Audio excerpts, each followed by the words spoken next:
parole qui donne la vie éternelle, les adieux avant l'ascension. À l'Orient, l'aurore commence à peine à rougir. Jésus se promène avec sa mère dans les vallons de Gethsémani. Ils n'échangent pas le moindre mot, seulement des regards d'indicible amour. Peut-être les paroles ont-elles déjà toutes été dites, peut-être n'ont-elles jamais été dites. Ce sont leurs deux âmes qui se sont parlées, celle du Christ, celle de la mère du Christ. Maintenant, c'est une contemplation d'amour, une réciproque contemplation. La nature humide de rosée, la pure lumière du matin en ont connaissance, de même que ces gracieuses créatures de Dieu que sont les herbes, les fleurs, les oiseaux, les papillons. Les hommes sont absents. L'aurore s'est complètement levée. Le soleil est déjà haut sur l'horizon et l'on entend la voix des apôtres. C'est un signal pour Jésus et Marie. Ils s'arrêtent, se regardent l'un en face de l'autre, puis Jésus ouvre les bras et accueille sa mère sur sa poitrine. Oh, c'était bien un homme, un fils de femme. Pour le croire, il suffit de regarder cet adieu. L'amour déborde en une pluie de baisers sur la mère tant aimée. L'amour couvre de baisers le fils tant aimé. C'est à croire qu'ils ne pourront se séparer. Quand ils semblent le faire, une autre étreinte les unit encore, et parmi les baisers des paroles de réciproque bénédiction. Oh, c'est vraiment le Fils de l'homme qui quitte celle qui l'a engendré. C'est vraiment la mère qui congédie son fils pour le rendre au Père. C'est le gage de l'amour à la toute pure. Dieu qui embrasse la mère de Dieu. Finalement, la femme en tant que créature s'agenouille aux pieds de son Dieu, qui est pourtant son Fils, et le Fils, qui est Dieu, impose les mains sur la tête de sa mère vierge, de l'Éternel aimé, et il la bénit au nom du Père, du Fils et de l'Esprit Saint. Puis il s'incline et la relève, en déposant un dernier baiser sur son front blanc, comme un pétale de lys sous l'or de ses cheveux si jeunes encore. Pierre signale : « Seigneur, tous ceux que tu avais dit à ta mère vouloir bénir aujourd'hui sont là dehors, entre le mont et Béthanie. » « C'est bien, nous irons les trouver. Mais venez d'abord, je veux partager encore une fois le pain avec vous. » Le repas est bref, silencieux. Les apôtres arrivés au dernier jour de proximité avec Jésus, et malgré les apparitions successives, collectives ou individuelles, à partir de la résurrection, toutes pleines d'amour, n'ont jamais perdu cette retenue et cette vénération qui ont caractérisé leur rencontre avec Jésus ressuscité. Une fois le repas fini, Jésus ouvre les mains au-dessus de la table en faisant son geste habituel devant un fait inéluctable, et il dit : « Voici venue l'heure où je dois vous quitter pour retourner vers mon Père. Écoutez les dernières paroles de votre Maître. Ne vous éloignez pas de Jérusalem ces jours-ci. Lazare, à qui j'ai parlé, a veillé une fois encore à réaliser les désirs de son Maître. Il vous cède la maison de la dernière scène pour que vous ayez une demeure où réunir l'assemblée et vous recueillir en prière. Restez à l'intérieur pendant ces jours et priez avec assiduité pour vous préparer à la venue de l'Esprit Saint qui vous perfectionnera pour votre mission. Rappelez-vous que moi, qui pourtant suis Dieu, je m'étais préparé par une sévère pénitence à mon ministère d'évangélisateur. Ce sera toujours plus facile et plus court pour vous. Je n'exige rien d'autre de vous. Il me suffit que vous priez assidûment, en union avec les 72 disciples et sous la conduite de ma mère, que je vous recommande avec l'empressement d'un fils. Elle sera pour vous une mère et une maîtresse d'amour et de sagesse parfaite. J'aurais pu vous envoyer ailleurs pour vous préparer à recevoir l'Esprit Saint, mais je tiens à ce que vous restiez ici, car c'est Jérusalem négatrice qui doit s'étonner de voir se continuer les prodiges divins accomplis pour répondre à ces réfutations. Plus tard, l'Esprit Saint vous fera comprendre la nécessité que l'Église surgisse précisément dans cette ville qui, d'un point de vue humain, est la plus indigne de la posséder. Mais Jérusalem, c'est toujours Jérusalem, même si le péché y est à son comble et si c'est ici qu'a eu lieu le déicide. Cela ne lui servira à rien. Elle est condamnée. Mais si elle est condamnée, tous ses habitants ne le sont pas. Restez ici pour les rares justes qui s'y trouvent. Restez-y, parce que c'est la cité royale et la cité du temple. Comme les prophètes l'ont prédit ici, où le roi Messie a été oint et acclamé, et où il s'est levé, c'est à Jérusalem que doit commencer son règne sur le monde. Et c'est ici encore, où la synagogue a reçu de Dieu le libelle de répudiation, à cause de ses crimes trop horribles, que doit surgir le temple nouveau vers lequel accourront toutes les nations. Relisez les prophètes, ils ont tout prédit. Ma mère d'abord, puis l'esprit Paraclet, vous feront comprendre les paroles des prophètes pour cette époque. Restez ici, jusqu'au moment où Jérusalem vous répudiera, comme elle m'a répudié, et haïra mon Église comme elle m'a haï, en fomentant de noirs desseins pour l'exterminer. Alors, portez ailleurs le siège de cette Église que j'aime, car elle ne doit pas périr. Je vous le répète, l'enfer même ne prévaudra pas sur elle.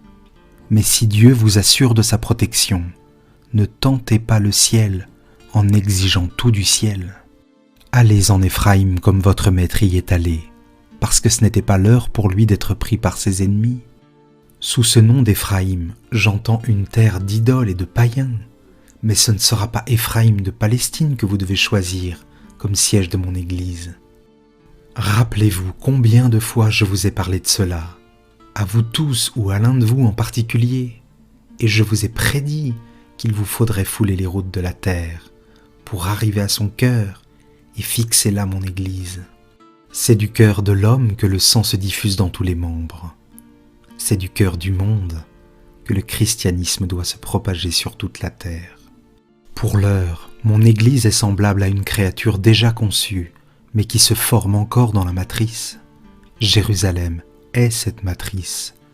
Son cœur, encore menu, répand ses petites ondes de sang aux membres peu nombreux de l'Église naissante. Mais une fois arrivée l'heure marquée par Dieu, la matrice marâtre expulsera la créature qui s'est formée en son sein. Celle-ci partira vers une terre nouvelle, où elle grandira pour devenir un grand corps qui s'étendra sur toute la terre. Et les battements du cœur de l'Église, devenus forts, se propageront dans tout son grand corps.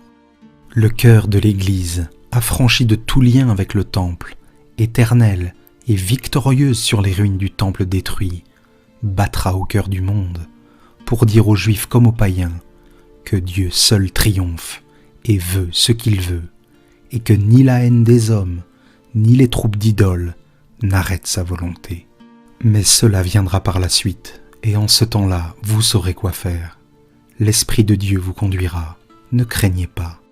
L'Esprit Saint, le sanctificateur, va venir et vous en serez remplis. Faites en sorte d'être purs, comme tout ce qui doit approcher le Seigneur. J'étais Seigneur moi aussi, comme lui, mais sur ma divinité, j'avais endossé un vêtement pour pouvoir être parmi vous, et non seulement pour vous instruire et vous racheter par les organes et le sang de ce vêtement, mais aussi pour porter le Saint des Saints parmi les hommes, sans qu'il soit inconvenant que tout homme, même impur, puisse poser les yeux sur celui que craignent de contempler les séraphins. Mais l'Esprit Saint viendra sans être voilé par la chair, il se posera sur vous, il descendra en vous avec ses 7 dons, et il vous conseillera. Vous n'aurez pas le royaume de Dieu en vous si vous n'avez pas l'amour. En effet, le royaume de Dieu, c'est l'amour. Il apparaît avec l'amour, et par l'amour il s'établit en vos cœurs, au milieu de l'éclat d'une lumière immense, qui pénètre et féconde, enlève l'ignorance, donne la sagesse, dévore l'homme et crée le Dieu, le Fils de Dieu, mon frère, le roi du trône que Dieu a préparé, pour ceux qui se donnent à lui pour avoir Dieu, Dieu seul. Soyez donc purs et saints, grâce à l'oraison ardente qui sanctifie l'homme, parce qu'elle le plonge dans le feu de Dieu qu'est la charité. Vous devez être saints, non pas dans le sens relatif que ce mot avait jusqu'alors, mais dans le sens absolu que je lui ai donné, en vous proposant la sainteté du Seigneur comme exemple et comme limite, c'est-à-dire la sainteté parfaite. Chez nous, on qualifie de saint le temple et l'endroit de l'autel, et de saint des saints le lieu voilé où se trouve l'arche et le propitiatoire. Mais je vous dis en vérité que ceux qui possèdent la grâce et vivent saintement par amour pour le Seigneur sont plus saints que le Saint des Saints, parce que Dieu ne se pose pas seulement sur eux, comme sur le propitiatoire qui est dans le temple pour transmettre ses ordres, mais il habite en eux pour leur donner son amour. Vous rappelez-vous mes paroles de la dernière scène ? Je vous avais alors promis l'Esprit Saint. Il est sur le point de venir vous baptiser, non plus avec l'eau comme Jean l'a fait avec vous pour vous préparer à moi, mais avec le feu, pour vous préparer à servir le Seigneur, comme il le veut. Dans quelques jours, il sera ici. Après sa venue, vos capacités vont croître sans mesure, et vous serez capable de comprendre les paroles de votre roi, et de faire les œuvres qu'il vous a demandé d'accomplir, pour étendre son royaume sur la terre. Après la venue de l'Esprit Saint, vas-tu donc reconstruire le royaume d'Israël ? Il n'y aura plus de royaume d'Israël, mais mon royaume, et il s'accomplira quand mon Père l'a décidé. Il ne vous appartient pas de connaître les temps et les moments que le Père s'est réservés en son pouvoir. Mais vous, en attendant, vous recevrez la force de l'Esprit Saint qui viendra sur vous, et vous serez mes témoins à Jérusalem, en Judée, en Samarie, et jusqu'aux confins de la terre, en fondant des assemblées, là où des hommes sont réunis en mon nom, en baptisant les gens au nom très saint du Père, du Fils et de l'Esprit Saint, comme je vous l'ai dit, pour qu'ils aient la grâce et vivent dans le Seigneur, en prêchant l'Évangile à toutes les créatures, en enseignant ce que je vous ai enseigné, en faisant ce que je vous ai commandé.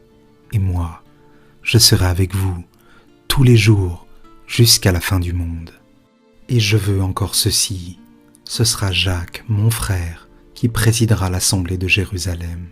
Pierre, comme chef de toute l'Église, devra souvent entreprendre des voyages apostoliques, parce que tous les néophytes désireront connaître le pontife, chef suprême de l'Église.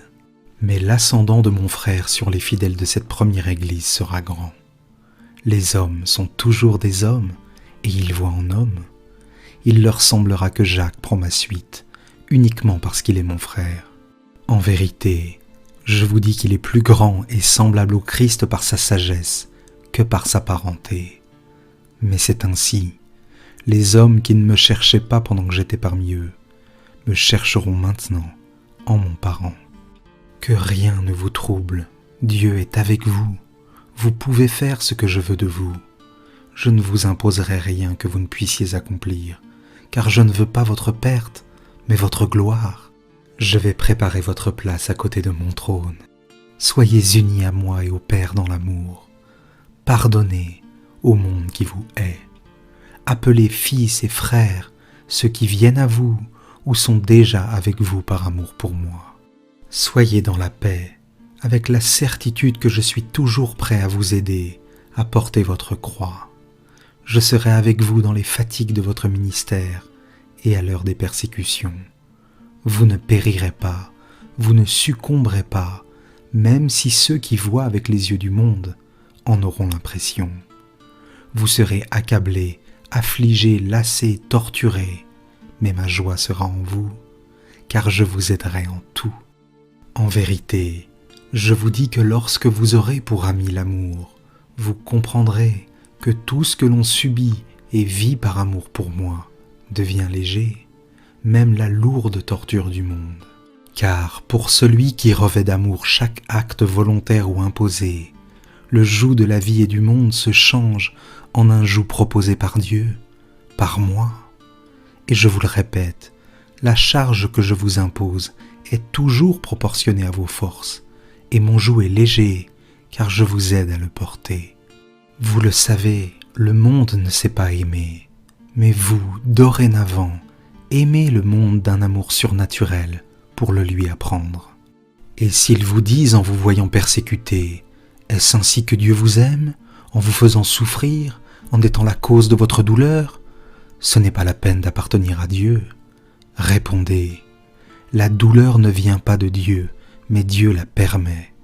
Nous en savons la raison et nous nous glorifions d'avoir la part qu'a eu le Sauveur Jésus, Fils de Dieu.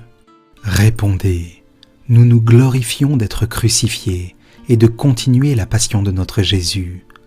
Répondez par ces paroles tirées du livre de la sagesse. C'est par l'envie du diable que la mort est entrée dans le monde. Et Dieu n'a pas fait la mort, il ne prend pas plaisir à la souffrance des vivants. Tout ce qu'il a créé est vie et salut. Répondez, à présent nous semblons persécutés et vaincus, mais au jour de Dieu, les sorts sont inversés. Nous les justes, qui étions persécutés sur la terre, nous serons glorieux devant ceux qui nous ont tourmentés et méprisés. Mais ajoutez à cela, venez à nous, venez à la vie et à la paix. Notre Seigneur ne veut pas votre perte, mais votre salut. Il a donné son Fils bien-aimé, afin que vous soyez tous sauvés. Réjouissez-vous donc de participer à mes souffrances pour pouvoir être ensuite avec moi dans la gloire. Je serai ta très grande récompense, a promis le Seigneur à Abraham, et en lui à tous ses fidèles serviteurs. Vous savez comment conquérir le royaume des cieux, par la force et en passant par de nombreuses tribulations. Mais celui qui persévère, comme moi j'ai persévéré, sera là où je suis. Je vous ai dit quels sont le chemin et la porte qui conduisent au royaume des cieux. Je suis le premier à avoir emprunté ce chemin, et je suis retourné au Père par cette porte. S'il y avait une autre voie, je vous l'aurais indiquée, car j'ai pitié de votre faiblesse d'homme. Mais il n'y en a pas d'autre. En vous l'indiquant comme unique chemin et unique porte, je vous répète quel est le remède qui donne la force nécessaire pour y passer. C'est l'amour, toujours l'amour. Tout devient possible quand nous avons l'amour en nous. Et tout l'amour vous sera donné par l'amour qui vous aime, si vous demandez en mon nom assez d'amour pour devenir des athlètes de sainteté. Maintenant, donnons-nous le baiser d'adieu, mes amis bien-aimés. Il se lève pour les embrasser. Tous l'imitent. Mais alors que Jésus a un sourire paisible, d'une beauté vraiment divine, eux pleurent. Ils sont tous troublés. Jean, secoué par des sanglots qui lui rompent la poitrine tant ils sont déchirants, s'abandonne sur la poitrine de Jésus. Voyant le désir de tous, il demande en leur nom « Donne-nous au moins ton pain pour qu'il nous fortifie à cette heure. » Qu'il en soit ainsi. Prenant un pain, il le partage en morceaux après l'avoir offert et béni, en disant les paroles rituelles. Il fait la même chose avec le vin en répétant ensuite « Faites ceci en mémoire de moi. » Mais il ajoute « Qui vous ai laissé ce gage de mon amour pour être encore et toujours avec vous, jusqu'à ce que vous soyez avec moi au ciel. » Il les bénit et dit « Maintenant partons. » Ils sortent de la pièce, de la maison. Jonas, Marie, son épouse, et Marc, leur fils, sont là dehors, et ils s'agenouillent pour adorer Jésus. Que la paix reste avec vous, et que le Seigneur vous récompense pour tout ce que vous m'avez donné.